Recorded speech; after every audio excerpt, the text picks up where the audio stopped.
Well, you've been scouring the internet looking at high dollar cameras wondering, hey, is this thing gonna help me produce higher quality YouTube content? Today, we're gonna take a look and see if the X-T20 can help out your boy Schmojo14.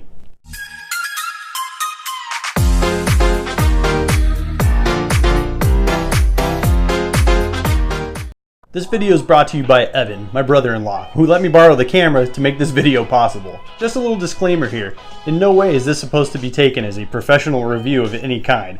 I have no videography or cinematography skills. I did take a half a semester of video production in high school though. So the reason for this video is I wanted to see what it was like to use an enthusiast level camera. Currently I've been shooting on an iPhone 8 Plus, and although the video quality isn't bad, I know it leaves a lot to be desired. The X-T20 is a camera made by Fujifilm. I haven't done a lot of research into it on purpose as I wanted to have an unbiased review. I do know it's a mirrorless camera that is capable of shooting 4K video at 30 frames a second. Okay, I lied. I did a little bit of research right this minute. This thing is $900. So right off the bat I can tell you it's an 18 to 55mm lens. I'm not really sure what that means.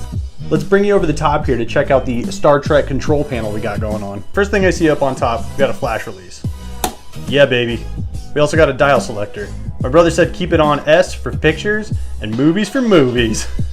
In his crash course tutorial, he taught me that this is the shutter speed. And just from playing around with the camera, I found out it gets brighter and darker from this dial here. We got a convenient on and off switch. Give her a flick and she roars to life. On the side he told me, keep these in auto. I know that this one's image stabilization and that one's for the aperture. Now on the front side we got the Fujifilm logo, X-T20, a roll selector here. We also have a side selector here that lets you go into manual mode so you can select your own aperture as well as focus. On the back we have a button that allows you to display the last photo taken. Oh, would you look at that, Skylanders.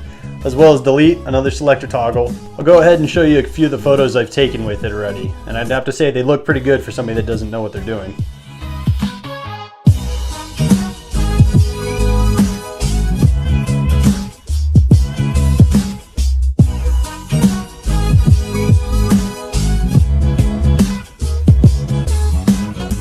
Also, the camera is equipped with a built-in eye sensor, so when you put your eye up to the camera, it actually turns on a screen on inside.